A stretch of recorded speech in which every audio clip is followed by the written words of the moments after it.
Hello, જાગુસ kitchen જર્નીમાં આપ સૌનું સ્વાગત છે. ફ્રેન્ડ્સ, આજે આપણે પાલકનો એક સરસ મજાનો ડ્રાય નાસ્તો રેડી કરીશું. આ નાસ્તો એટલો સરસ અને એટલો ટેસ્ટી લાગે છે ને, અને ચા કોફી સાથે તો ખૂબ જ સરસ લાગે છે. એવો સરસ કે હું તમને શું કહું. તો ચાલો શરૂ કરીએ.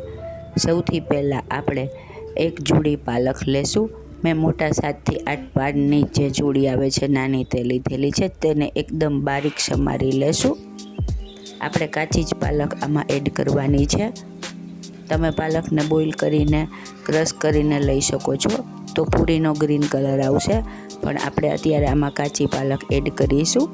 જેવી રીતે આપણે મેથીની પૂરી બનાવીએ તેવી રીતે. જો એકદમ ઝીણી પાલક સમારવાની છે. પાલક સમારી લીધી છે. હવે આપણે 2 કપ મેંદો લેશું.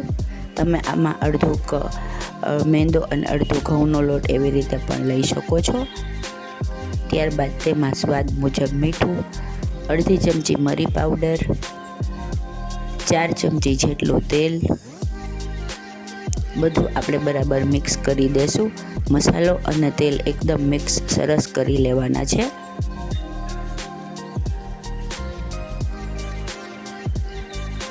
આવી રીતે આપણે હાથેથી એકદમ સરસ ક્રમ્બલ કરી અને મિક્સ કરી લેશું, જેથી બધું તેલ બધા લોટના કણકણમાં એકદમ સરસ મિક્સ થઈ જાય. આવું કરવાથી આપણે પૂરીમાં જે પૂરી ફૂટી જાય છે ને તે ન ફૂટે. હવે આપણે તેમાં સમારેલી પાલકને એડ કરી દેશું. હવે આપણે તેને બરાબર મિક્સ કરી લેશું. પાલક તેનું પાણી છોડે છે, એટલે પહેલાં તેને સરસ રીતે મિક્સ કરી લેવાની છે.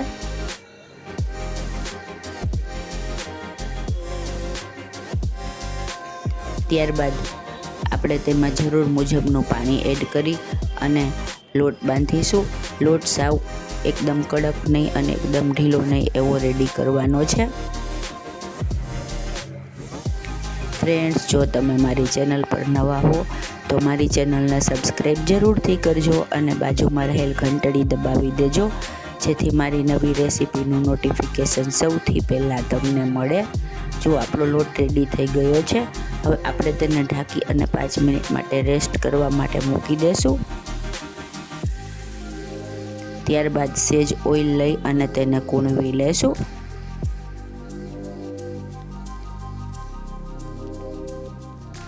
આવી રીતે લોટને સેજ વણતી વખતે પણ કૂણવી લેવાનો છે. હવે આપણે તેમાંથી નાના નાના લુવા કરી લેશું.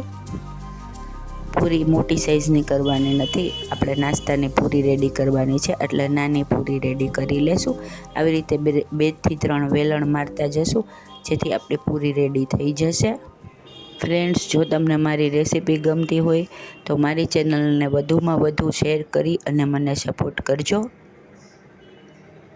આવી રીતે આપણે બધી પૂરીને રેડી કરી લેશું. આપણી પૂરી રેડી થઈ ગઈ છે. હવે આપણે તેને એક કાંટા ચમચીની મદદથી આવી રીતે સેજ કાણા પાડી લેશું, જેથી આપણી બધી પૂરી એકદમ સરસ ખસ્તા અને બિસ્કિટ જેવી બને. હવે આપણે તેલ પહેલેથી જ ગરમ કરવા મૂકેલું છે. આપણું તેલ ગરમ થઈ ગયું છે. આપણે તેમાં બધી પૂરીને 1 બાય 1 એડ કરતા જશું. ગેસની ફ્લેમ સાવ લો ટુ મીડિયમ રાખવાની છે. પૂરી એની મેળે ઉપર આવી ન જાય ત્યાં સુધી એમનેમ તેને થવા દેવાની છે. પૂરી ઉપર ફ્લોટ થશે ત્યારબાદ આપણે તેને આવી રીતે ટર્ન કરતા જશું અને ગોલ્ડન બ્રાઉન કલરની તળી લેશું. આ પૂરી એકદમ ધીમા ગેસે તળવાની છે, જેથી તે એકદમ ક્રિસ્પી અને ખસ્તા બને. જો આપણી પૂરી બ્રાઉન કલરની રેડી થઈ ગઈ છે.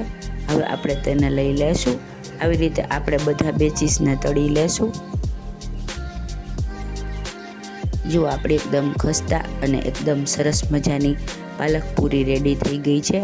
આવી રીતે આપણે બીજો બેચીસ પણ તળી લેશું.